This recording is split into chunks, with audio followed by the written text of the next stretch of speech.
A Rádio Educadora passa a apresentar Bíblia no Rádio, com o Padre Flávio Collins, o seu estudo bíblico diário sobre a Palavra de Deus, os autores, as principais mensagens, os personagens, a espiritualidade, as curiosidades e muito mais. Bíblia no Rádio, a partir de agora, na Educadora. Bem-vindo, bem-vinda você que nos acompanha agora no AM 560. Eu sou o Padre Guto Feitosa e a gente está iniciando o nosso Bíblia no Rádio, o seu encontro bíblico diário aqui na nossa emissora, falando sobre a Sagrada Escritura, nosso aprofundamento bíblico catequético relacionado à Palavra de Deus. Desde o livro do Gênesis, percorrendo o tesouro bíblico, nós já estamos aqui no contexto dos livros dos reis, primeiro e segundo reis, e temos a alegria de contar com a assessoria, a companhia, a amizade do Padre Flávio Collins, ele é reitor do Santuário Nossa Senhora de Nazaré, no Quatrac, e também professor de Bíblia na Faculdade Católica IESMA. Lembra você, ouvinte, que você participa conosco pelo nosso WhatsApp da Rádio Educadora, o 987-5721-40, mensagem de texto, 987-5721-40. Ao final do programa a gente lê sua mensagem, responde suas perguntas, apresenta as suas questões. Ao meu lado, o Padre Flávio. Padre Flávio, bem-vindo ao Bíblia do Rádio mais uma vez. Muito bem, Padre Guto, que alegria. Hoje a gente está aqui, no estúdio, pode dizer assim. Aí certamente o ouvinte vai ouvir uma qualidade melhor de voz, Que bom, então, Padre Guto, a gente está aqui e tratando exatamente, já concluindo aquela que nós conhecemos como obra histórica deuteronomista, que se inspira no livro do Deuteronômio e relê, então, conta, não relê, mas conta a história que vai da entrada na terra de Canaã, sob Josué, depois com o período dos juízes, e aí o advento da monarquia, com os livros de Samuel, e o apogeu da monarquia, com Davi e Salomão, depois a divisão da monarquia, do reino, em dois depois da morte de Salomão, aí a destruição do reino do norte, cuja capital é Samaria, em 722, e finalmente também a destruição do reino de Judá. A gente parou exatamente aqui, a destruição do reino do sul, estava lendo o capítulo 25 do livro dos reis, sob o império de Nabucodonosor. Esse nome é um trava-língua, Nabucodonosor. Eu não erro mais porque eu já chamei tantas vezes, então já está natural. Então é isso. Estamos tratando o finalzinho, a gente estava lendo, inclusive, no último programa, o final do livro dos reis, E a gente no encontro passado também falou da chave teológica do livro dos reis, que está no capítulo 17, que anuncia o fim do reino do norte. E nesse capítulo se recorda o que Deus fez ao povo. Então é sempre a pedagogia divina que olha para a história, olha, desde o Egito, o que eu fiz por ti, então como me mantive fiel, te construí como povo, te dei uma aliança, te protegi no deserto, etc. O que eu esperava de tua parte? Fidelidade. Mas tu quiseste um rei e fizeste aquilo que estava na tua cabeça, e mesmo assim eu te adverti por meio dos profetas para te chamar de volta à aliança, e mesmo assim tu continuaste errando, até que Deus disse: perdi a paciência, não tem mais jeito. E aí o Padre Guto tem que reparar aqui um versículo que eu disse que era o versículo 19, depois a gente procurou no ar e não achou, mas na verdade era o versículo 18. Estava pertinho, que o olho pulou para outro lugar. E exatamente, eu vou repetir então o versículo 18, que é quando, depois de contar essa história que eu resumi aqui, Deus perde a paciência e diz assim, versículo 18, capítulo 17. Então o Senhor irritou-se sobremaneira contra Israel e arrojou-o para longe de sua face. Restou apenas a tribo de Judá. Então, esse é o que acontece, é o fim do reino do norte. Isso aconteceu realmente em 722, o capítulo 18 aqui vai descrever isso, a invasão de Senaqueribe, e pronto, acabou o reino do norte, que teve tantos reis, não lembro agora exatamente a quantidade, a gente falou em outro momento, mas deles todos foram considerados negativos, todos eles. Todos eles imitaram o seu pai Jeroboão, e um deles, Acabe, conseguiu ser pior do que Jeroboão. Estamos falando aqui de idolatria. Acabe acabou com o reino do norte. É essa brincadeira que a gente tem dito, exatamente. Juntamente com a sua esposa Jezabel. E, inclusive, Padre Guto, essa história de Jezabel, então uma mulher que se destaca aqui negativamente, e aparecem outros também na história, né? No livro de Esdras, que a gente vai falar um pouco mais para frente, para a próxima parte, né, da nossa sessão, vai ter a proibição de casar-se com mulheres estrangeiras. E tem muito a ver com isso, né? Porque a gente vai ter em Israel isso. Tem muitas mulheres, né, que são protagonistas para o bem, né? Mas também tem muitas mulheres que são protagonistas para a queda de Israel. Entre elas, aqui está Jezabel, esposa de Acabe. Então ela conseguiu persuadir, né, assim pelo menos descreve a Bíblia, persuadiu seu esposo a adorar o rei Baal de Tiro. Então, mas voltando aqui à nossa história, o capítulo 17 é a chave teológica, e a chave teológica se resume nesse princípio da fidelidade e infidelidade da aliança. Então, todo o livro dos reis, ou de modo particular, quer mostrar a efetividade daqueles termos da aliança. Realmente a aliança não era uma brincadeira, não era um faz de conta, que às vezes pode até acontecer isso, Padre Guto, que até na vida pessoal a pessoa diz, mas Deus é bom, então tem essa lei aqui, mas eu não vou levar muito a sério não, porque Deus é bom, então Ele me perdoa. E o livro dos reis mostra a efetividade, quer dizer, há uma palavra de Deus, Deus é bom, é verdade, Deus é misericórdia, é verdade, mas Deus também é justiça. Então o livro dos reis vai mostrar isso, que há uma consequência. Você pode até brincar com a palavra de Deus, pode até brincar com a lei, mas isso não será sem consequências. Então o livro dos reis vai mostrar exatamente a efetividade da aliança mosaica nos tempos da monarquia. E o destino é esse, olha. O reino do norte vai desaparecer porque um rei atrás do outro, todos eles passaram por esse processo de infidelidade, de não observância da lei. Aí recordo, né, que todos os reis são julgados, aqui claro, em chave religiosa.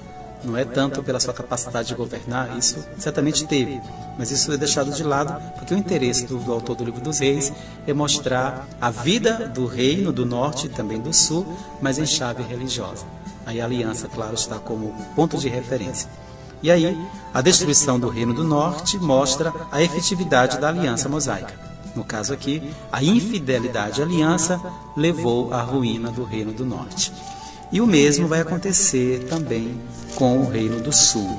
Padre Flávio, só comentando isso que o senhor falou, quando a gente pensa também a categoria de pecado, e não querendo trazer o pecado necessariamente, mas assim, a questão da obstinação. Que o problema não é uma falha, uma queda. É obstinar-se naquele caminho, né? Exato. Fazer aliança com aquilo que não deveria fazer aliança. A idolatria, o pecado, etc. É isso mesmo, exatamente. E então, o que acontece com o reino do norte, quer dizer, destruído por conta da infidelidade dos seus reis, acontecerá também no reino do sul, ou reino de Judá. Depois da destruição do reino do norte, a gente já falou isso, o reino do sul durou mais 130 anos. E aí desses, apenas 2 reis, né, foram bons, Ezequias e Josias. Ezequias, aliás, a história dele também é contada no livro de Isaías. E no livro de Isaías, vale a pena recordar esse oráculo, Isaías diz ao rei Acás, pede um sinal a Deus, é Acás, né, diferente de Acabe. Então pede um sinal a Deus. Aí Acás, porque tinha feito uma aliança com um outro rei, e aí os profetas vão trazer, a gente está falando muito de idolatria aqui, né? A idolatria aqui é religiosa, mas está presente aqui, mas são os profetas que vão acentuar isso. Existe outro tipo de idolatria, que é a idolatria política. Quer dizer, que é fazer aliança com povos, e esse fazer aliança com os povos, com outros povos, com outros reis, significa não confiar em Deus. Então Acás tinha feito aliança realmente com o rei da Síria, me parece, e o profeta Isaías vai reprová-lo por isso. Isso, pede um sinal a Deus. Aí ele diz, não vou pedir sinal a Deus não, porque eu não quero incomodar. Isso. Na verdade é porque ele tinha feito aliança com a Síria. Ele está confiando na força, né, no poderio assírio e, portanto, não confiando em Deus. Então Isaías diz, pois Deus mesmo te dará um sinal. Eis que uma virgem conceberá e dará à luz um filho, e ele será chamado com o nome de Emanuel. Então essa virgem é a esposa de Acás, com quem ele vai ter um filho, e esse filho se chamará Ezequias. Então Ezequias é o Emanuel, é o Deus conosco. Pois bem, então Ezequias é o Deus conosco, é o Emanuel, e Josias é o rei da reforma religiosa, a gente já falou bastante dele, é aquele que foi morto lá na montanha de Megido, pelo faraó egípcio Necal. Então a montanha de Megido, Har Megido, que depois em língua grega se torna Armagedon, e aí se projeta, né, nessa montanha uma batalha final, em que Deus virá com os seus anjos e vai derrotar o diabo e os seus príncipes. A literatura apocalíptica, Padre Guto, vai trazer muitos elementos sobre isso, viu? A literatura apocalíptica, na nossa Bíblia, no Antigo Testamento, está presente sobretudo em Daniel, Zacarias, também o profeta Ezequiel.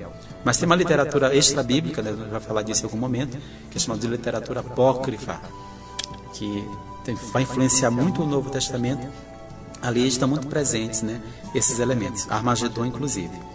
E nessa literatura apócrifa, só para acentuar algo, dois personagens que a gente já mencionou aqui, que foram arrebatados, Elias foi arrebatado, né? E o outro, Enoque, que também foi arrebatado. Enoque é um dos personagens centrais aí na literatura apocalíptica. Porque, né, só faço um parênteses, né? Que na literatura apocalíptica é muito presente um ser de outro mundo que vem revelar algo, como anjos, né? E Enoque, então, como foi arrebatado, ele presenciou outro mundo, então ele vai voltar para revelar aquilo que está oculto a essa realidade. Isso faz parte da literatura apócrifa. Mas vamos voltar aqui ao Livro dos Reis, né, para a gente concluir. O Livro dos Reis, então, a gente estava lendo e ficou de aprofundar o capítulo 25, que traz o famoso cerco de Jerusalém e as deportações. Quando Nabucodonosor, não é mais o Império Assírio, né, mas é Nabucodonosor que derrota o Império Assírio, quer dizer, toma, né, a capital, que é Nínive, e vai então tomar o território que a Síria tinha conquistado. Aí é preciso recordar que em 722, quando a Samaria foi destruída, então Samaria é incorporada ao Império Assírio. Então, quer dizer, uma parte do território de Israel não é mais de Israel, é da Assíria. Então, Nabucodonosor, ao derrotar a Síria, ele vai também levar o seu império para tomar tudo aquilo que era da Síria.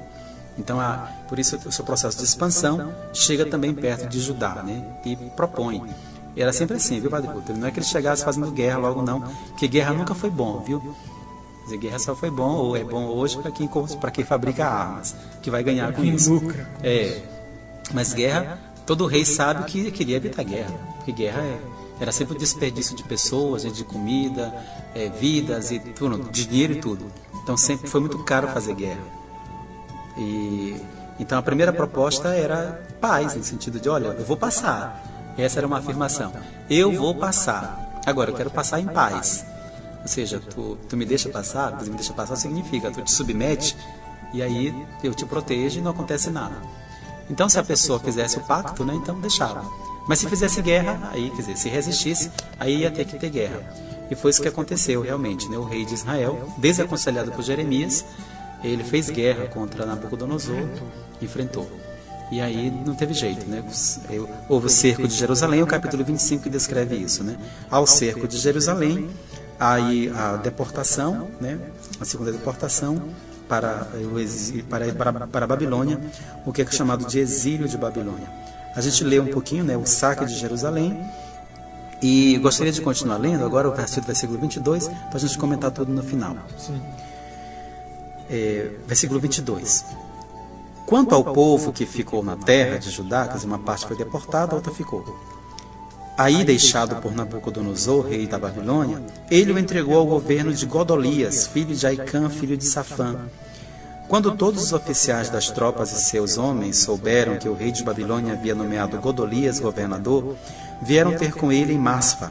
Eram eles Ismael, filho de Natanias, Joanã, filho de Carea, Saraías, filho de Taneumete, o Netofatita, Jezonias, o Mascatita, eles e seus homens. Godolias declarou-lhes sob juramento a eles e a seus homens e disse-lhes: não temais ser servos dos caldeus, ficai na terra, submetei-vos ao rei da Babilônia e tudo vos correrá bem. Mas no 7º mês, Ismael, filho de Natanias, filho de Elisama, que era de linhagem real, veio com 10 homens e matou Godolias, bem como os judeus e os caldeus que estavam com ele em Masfa. Então todo o povo, desde o maior até o menor, como também os chefes das tropas, partiram e foram para o Egito, porque tinham medo dos caldeus ou babilônios, viu? Esse versículo 26 é muito interessante, Padre Guto, porque depois vai se formar, a gente até falou disso, que surgiu uma Bíblia grega, Bíblia Septuaginta, lembra? Bíblia versão grega dos 70, que foi traduzida do hebraico para o grego, para os judeus que viviam no Egito. Está aqui a origem. Quer dizer, em ocasião do exílio, muitos fugiram e fizeram residência no Egito, em Alexandria. E ali constituíram um bairro, né, uma comunidade mesmo, né, judaica muito forte no Egito, por conta do exílio. Então, esse aqui nós temos a descrição do capítulo 25, e que é exatamente o cerco de Jerusalém e a destruição de Jerusalém. Isso aqui foi muito grave, viu? Muito grave porque o que é Jerusalém? Jerusalém é a cidade de Deus. Tem Salmo 147, vai fazer o hino de Jerusalém, né? Jerusalém, cidade bem edificada. E aí, que está construída sobre o Monte Sião, que é chamado o lugar onde está o templo. O templo significa o lugar de Deus aqui na terra. Tem uma descrição do templo, que lá no lugar do Santo dos Santos, tinha um banquinho onde Deus ficava com o pé apoiado, né? Então a imagem é essa. Deus sentado no seu trono e para descansar o pé, então tem um banquinho. E este banquinho, vamos chamar de escabelo, né? A Bíblia chama assim. Esse banquinho está lá no templo. Então Deus está com o seu pé, né, no templo de Jerusalém. Agora, esse templo, lugar de Deus, foi destruído. A cidade de Deus foi destruída. O povo que é de Deus foi exilado, levado para a Babilônia. Esse cabelo é uma espécie de descanso para os pés, né? Exatamente. Padre Flávio, qual foi o rei que não ouviu o conselho de Jeremias e partiu para guerrear com a Babilônia? Sedecias famoso. Certo. Eu quero aproveitar antes do intervalo, está na hora do intervalo, porque de vez em quando tem algum termo que talvez o ouvinte queira um aprofundamento, um significado. O senhor falou um pouco antes, quando comentava de Isaías, oráculo. Tá. Esse oráculo. Bem, oráculo é uma espécie de gênero literário, né? Oráculo é uma palavra solene. Seria uma espécie de revelação, né? Oráculo quer dizer revelação. E é muito comum, né, os profetas usarem para, quando vão dizer, né, vão reportar uma visão que tiveram, uma reflexão que recebem do próprio Deus, eles vão dizer oráculo do Senhor. Ou seja, uma revelação que vem do Senhor. É a mesma coisa que profecia. Muito bem. Vamos para o intervalo, já a gente está de volta com Bíblia no Rádio, aqui na Educadora. É da Igreja, é do Maranhão. A Rádio Educadora está apresentando Bíblia no Rádio, com o Padre Flávio Collins. Santo livro que me ensina a caminhar. De volta com Bíblia no Rádio, aqui na emissora do Povo de Deus, Educadora AM 560. Saudar você que nos ouve pela nossa frequência também. Você ligado no nosso aplicativo, se não tem, baixe o nosso aplicativo. Vá na sua loja virtual e tenha a Educadora na palma da sua mão no seu smartphone. E também você que nos ouve pelo site educadora560.com.br. Esse é o Bíblia no Rádio, seu estudo bíblico diário aqui na Educadora. O Padre Flávio está conosco, aqui já é o segundo bloco do programa de hoje. Está nos falando das deportações de Jerusalém, né, o domínio de Babilônia sobre o reino de Judá. E ele vai continuar falando para a gente um pouquinho dessa questão. Padre Flávio, pois não? Muito bem, Padre Guto, obrigado. Então, vamos falar um pouquinho do exílio. O que significou para Israel o exílio? Eu já mencionei que este é o acontecimento mais trágico, né, da história dos judeus, narrado na Bíblia. Claro que na história dos judeus na humanidade tem um evento mais trágico que esse, né, que é o famoso Holocausto aí de Hitler. Mas na Bíblia, o exílio de Babilônia é o acontecimento mais trágico. E, na verdade, é um grande divisor de águas, né, na história de Israel. Então, existe o Israel pré-exílico e existe o Israel pós-exílico. E o exílio certamente é muito negativo, né? Mas ele trouxe de bom para o Israel foi uma compreensão sobre Deus diferente. Então, o exílio, né, esse tempo de sofrimento, fez nascer a teologia em Israel. Isso aqui é importante. Padre Guto, eu queria exatamente falar disso, depois eu queria ler o Salmo, já pedi para preparar o Salmo 137, aí o leitor pode pegar já a sua Bíblia, enquanto eu faço aqui uma introdução. Salmo 137, isso, certo. Que vai falar exatamente sobre o exílio, que nos dá uma noção real do que significa isso. Né? Porque eles sentiram, né? Exato. Então, por que o exílio foi tão difícil para Israel? Difícil primeiro porque é é uma derrota política, né? Então o exílio pôs fim à monarquia. E o que coloca em dúvida muita coisa, né, sobre o que a gente encontra, né, nesses livros. A monarquia terminou mesmo com o exílio de Babilônia e nunca mais, vejam, nunca mais na história de Israel teve monarquia. Quer dizer, não teve mais, voltou mais não. E agora, quando a gente fala de deportação, quer dizer, todos foram levados para a Babilônia. Isso é a tática, obviamente, do Império Babilônico. Inclusive tem uma crítica a isso lá no livro do Gênesis, quando fala do episódio da Torre de Babel. Porque a política de Babilônia era assim. Eles derrotavam as nações e deportavam todo mundo, levavam todo mundo, né, para a sua capital, para servir como trabalho escravo. E eles tinham ideia ali, Padre Guto, de construir uma torre e uma cidade, né, que chegasse até o céu. Quer dizer, é o desejo, né, esse desejo é sempre muito presente. Quer dizer, é o ideal das nações, né, de conquistar o mundo. Impérios, exatamente. E aí Babilônia queria construir essa torre para chegar ao céu, quer dizer, fazer um nome que permanecesse na história. E quer fazer isso à custa de muitos povos diferentes, né? Por isso lá, que fala a Torre de Babel, que depois Deus semeou a confusão. Na verdade, a confusão que Deus semeou, ela já estava semeada, porque eles é uma crítica a esse projeto de querer construir uma unidade com povos tão diferentes, com línguas tão diferentes. Quer dizer, não se entenderam e não foi mais possível. Mas era a tática do Império Babilônico. Mas o que representou para Israel essa experiência lá em Babilônia? Israel, quando a gente olha, Salomão é o rei mais sábio, então o rei mais rico, etc. A rainha de Sabá veio de longe para ver isso. Mas quando Israel chega lá em Babilônia, Israel se depara com uma verdadeira cidade, uma cultura, com um império de verdade, né? E aí Israel, se a gente lê Israel apenas pela ótica da Bíblia, parece realmente que Israel é a maior nação do mundo. Quando a gente compara, né, Israel com a história mesmo, que eu leio a partir de outras fontes, Israel é muito pequeno, mas pequeníssimo, né?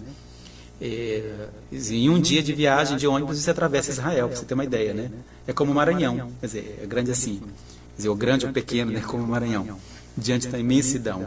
E culturalmente, a gente chega em Babilônia, quer dizer, quando Israel chega em Babilônia, Israel se depara com uma grande nação, com uma cultura, quer dizer, falando culturalmente, né, muito superior a Israel.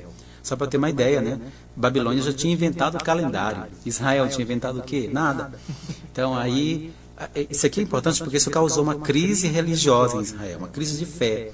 Porque a gente está falando aqui de sociedades que são teocráticas, ou seja, Deus no poder. Então o regime é religioso.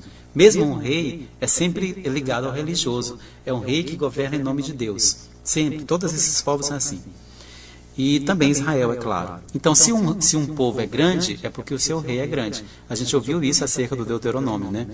Qual as nações que ouviam falar de Israel? Raabe, por exemplo, a prostituta lá de Josué, do livro de Josué, né? Entenda-se. A linguagem, né? Ela diz, eu vi falar deste Deus poderoso, deste povo tão grandioso, cujo Deus é o maior de todos. Então, ela se converte por ouvir falar.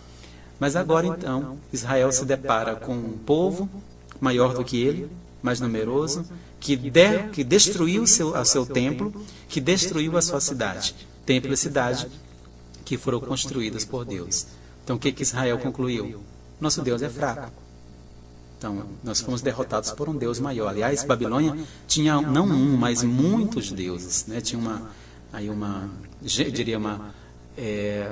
um pânteon, né? São muitos deuses.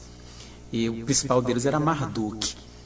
Isso vai, inclusive, justificar, Padre Guto, por que no livro do Gênesis, capítulo 1, Deus Todo-Poderoso, ele cria tudo sem nada, só com a força da sua palavra. Criou, inclusive, o sol, criou a lua, criou as estrelas. Sol, lua, as estrelas, tudo isso eram divindades de Babilônia. Isso aqui já é o trabalho, né, do sacerdotal dizendo... Não tem nada a ver com fraqueza de Deus, não. O nosso Deus é maior do que todos eles. Ele criou todos eles com a força da sua palavra. E aí é o que, então, se justifica na história deuteronomista. Mas Nabucodonosor, quer dizer, a derrota para Nabucodonosor não é fraqueza de Deus, mas ele é instrumento da ira divina. Quer dizer, Deus usou Nabucodonosor para dar uma lição a Israel, para corrigir Israel, para mostrar que a sua aliança, que a sua palavra ou se leva a sério, porque você quis levar a sério, ou porque você quis se comprometer com ela. Se você quis se comprometer com ela, então leve a sério. Ou então não se comprometa, que aí você está dispensado, né? Pode sofrer por outras causas, mas não por essa. É a história da efetividade da aliança. Uma vez que você tomou a liberdade, né? Você livremente assumiu esse pacto, então isso tem consequências. Se você não tivesse tomado, não teria essas consequências, era outra coisa. Então, Nabucodonosor é instrumento da cólera divina, da ira divina, para punir Israel. Então, para dizer que, mas de qualquer modo, isso provocou uma crise de fé em Israel, e aí o sacerdotal, sobretudo essa escola, né, vai fazer a reelaboração da teologia para justificar também isso. Que Deus não é fraco, mas Deus é o nosso Deus, o único Senhor, que cria tudo com a força da sua palavra, que não precisa de matéria nenhuma para criar. Bem, essa era a primeira coisa que eu queria dizer, né, que o exílio, então, vai produzir, né, muita teologia, produzir muitas reflexões sobre Deus. Inclusive, a ideia de que Deus não é só Criador, Deus é também Pai. Então, depois do exílio de Babilônia, que Israel vai compreendendo um pouco mais que a relação de Deus é muito mais próxima, muito mais afetiva, né? É Pai, é próximo, um Deus que cuida mesmo. Agora vamos olhar o Salmo 137 para a gente compreender o que foi para Israel essa destruição e o exílio de Babilônia. Diz assim: à beira dos canais de Babilônia, nos sentamos e choramos, com saudades de Sião. Nos salgueiros que ali estavam, penduramos nossas harpas. Lá, os que nos exilaram pediam canções. Nossos raptores queriam alegria. Cantai-nos um canto de Sião. Como poderíamos cantar um canto do Senhor numa terra estrangeira? Se eu me esquecer de ti, Jerusalém, que me seque a mão direita, que me colhe a língua ao paladar, caso eu não me lembre de ti, caso eu não eleve Jerusalém ao topo da minha alegria. Senhor, relembra o dia de Jerusalém, aos filhos de Edom, quando diziam: arrasai-a, arrasai até os alicerces. Ó devastadora filha de Babel, feliz quem devolver a ti o mal que nos fizeste. Feliz quem agarrar e esmagar teus nenéns contra a rocha. Tem seu Salmo 137, eu chamo a atenção sobretudo, Padre Guto, para os versículos finais, 8 e 9. Os salmos da Bíblia, né, são também os salmos da oração da igreja. Mas esses dois versículos não fazem parte, né? Eles foram tirados da nossa liturgia, porque realmente não entra na releitura, na ótica cristã. Mas esses dois versículos são importantes para a gente compreender o que aconteceu lá. Nós estamos aqui diante da lei do talião, né? Quer dizer, olho por olho, dente por dente. O que diz o salmista? Feliz quem devolver a ti o mal que nos fizeste. E que mal foi esse? Feliz quem agarrar e esmagar teus nenéns contra a rocha. Quer dizer, foi isso que os babilônios fizeram com os filhos de Israel. Quer dizer, passaram todo mundo a fio de espada mesmo, né? Então as crianças pegavam e jogavam contra a parede. Quer dizer, isso significa guerra, né? E o sentimento de Israel, então, é esse, é um sentimento de vingança aqui mesmo, a partir da lei do olho por olho, dente por dente. O que foi o exílio? Para dizer que, para acentuar que esse foi o acontecimento mais trágico e realmente narrado nas Sagradas Escrituras. E o Salmo 137 mostra isso. O povo infeliz porque está exilado e com a recordação do que aconteceu, né? Arrasai tudo. E de fato não ficou ali pedra sobre pedra, nem no templo, nem na cidade de Jerusalém. Será depois, né, a situação que a gente vai estudar um pouco mais adiante, tudo isso será reconstruído. Jerusalém será reconstruída, as suas casas também, o templo será reconstruído. Mas ficou na lembrança, né, esse acontecimento trágico, né, que devastou a vida de Israel. Existe uma outra imagem, Padre Guto, no livro do Gênesis, que descreve ainda, né, de uma outra maneira, o que foi o exílio de Babilônia. Não parece, viu, mas é assim. Quando a gente estuda o livro do Gênesis, uma parte dele, do capítulo 6 a 9, trata do dilúvio. O dilúvio em Israel, que às vezes é narrado como um dilúvio universal, né? E, de fato, curiosamente, todos os povos têm essa ideia mesmo de um dilúvio, tem na sua memória cultural, o dilúvio. Mas, se a gente for refletir para Israel, será que Israel teve dilúvio mesmo? Para dizer que a Bíblia está errada, não. Para dizer que existe um gênero literário, né, que às vezes se usa. E sem discutir sobre isso, mas essa ideia de dilúvio, Israel toma a partir da experiência de Babilônia, onde tem 2 grandes rios, né, estamos na Mesopotâmia, 2 grandes rios, né, cujas cheias certamente causavam muitos estragos, como acontece aqui no Maranhão, né? Então, quando é inverno, Arari tem cheias, né, Pedreiras, né, tem muitas cheias, Rosário também já passou por isso, então tem muitos lugares assim. Então, as grandes cheias que de fato desabrigam as pessoas. E então, em Babilônia, de fato, também há muitos contos de dilúvio. Então, mas Israel, quer dizer, Gênesis, capítulo 6 a 9, traz a ideia de um dilúvio. E, olhando para a situação de Israel, ou realmente Deus abriu as comportas do céu lá para cair chuva, muita chuva, durante 40 dias, ou se quer dizer uma outra coisa aqui. Parece que é outra coisa que se quer dizer. Realmente, se a gente quisesse descrever para a situação climática de Israel uma situação muito difícil, seria a seca, que é muito mais comum, né? E realmente, a gente tem na Bíblia muitos exemplos de secas, né? 3 anos, no caso de Elias, 3 anos e meio, uma seca de 3 anos e meio. Realmente, essa é uma situação de caos, que causa tanto estrago quanto um dilúvio, né? Pela falta d'água, né? A falta ou excesso. Então, muitos exegetas veem no dilúvio, na verdade, uma imagem para descrever o exílio de Babilônia. Ou seja, a pergunta é essa: qual foi o dilúvio de Israel? Quer dizer, o que passou, né, em Israel, o que aconteceu em Israel, que assim como as grandes águas destruíram tudo, devastaram tudo, acabou com tudo que existia, inclusive com as pessoas. Aí a conclusão, quando a gente olha para a história de Israel, bem, o dilúvio de Israel foi o exílio. Quer dizer, o exílio foi tão devastador para Israel como um dilúvio, quando acontece um dilúvio numa situação. E aí, né, agora, morreu todo mundo no exílio? Não. Se salvou uma família, é a família de Noé, né? É interessante porque esse episódio da Arca de Noé não é original da Bíblia, né? Lá em Babilônia tem também um tal de Atraazes, acho que a gente mencionou isso no livro do Gênesis, um tal de Atraazes, o mito de Atraazes. Quem é Atraazes? É o super inteligente, que também foi aconselhado por um Deus, foi avisado que teria um dilúvio, ele foi aconselhado por um Deus e construiu uma arca e se salvou do dilúvio. Isso, muito anterior à Bíblia, né? Que é o conto de Atraazes. Tem um outro aí, no tal de Gilgamesh, que tem algo muito semelhante ao conto de Atraazes, muito parecido com Atraazes. Então, para dizer que Israel se serviu da história do dilúvio, que encontra em Babilônia, para descrever qual foi o grande dilúvio de Israel, que foi, então, o exílio. Deste dilúvio, assim como o exílio, não morre todo mundo porque se salva um grupo. Que grupo que se salva? Aqueles que são fiéis. Quer dizer, o grupo Noé é um homem justo, então ele e sua família se salvam. Depois do exílio a gente vai ver isso, né? Que a reconstrução se vai dar a partir de um grupo que permanece fiel à lei de Deus. Um grupo que permanece fiel, portanto, à aliança. E é a partir desse grupo, então, que se dará a reconstrução de Israel. Interessante que os dilúvios, naquela época, né, atualmente também, se eu citou aqui o Maranhão, eram as grandes catástrofes naturais dos povos daquela época. Então é muito interessante como eles assemelham uma grande tristeza, uma grande desolação ao dilúvio, porque tinham essas experiências nos povos vizinhos e no próprio povo também. Exatamente. E aí é interessante, Padre Guto, é que o capítulo 5 do Gênesis, 6 também no início, vai dizer por que aconteceu o dilúvio. Porque a violência cresceu sobre a terra. Quer dizer, a terra inteira ficou violenta por causa do ser humano. Quer dizer, de novo, né? O que é a violência? O que é a violência humana aqui?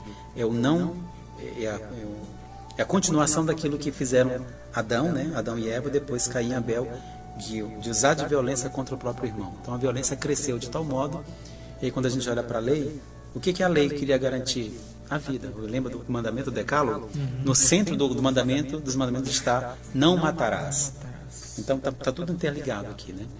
Então a desobediência à lei leva à morte. É isso que o dilúvio mostra, é isso que o exílio mostra, que a desobediência à lei leva à morte. E no sentido também do fratricídio, né? Somos todos irmãos. Exatamente. Respeitar. E isso no mundo de hoje, né? Com tanta polaridade, com tanta agressividade nas redes sociais, não só nas redes sociais, na vida cotidiana mesmo, por motivos políticos, religiosos, enfim, e a gente percebe a mensagem de Deus sempre: o irmão ame e respeite outro irmão, dignidade da vida.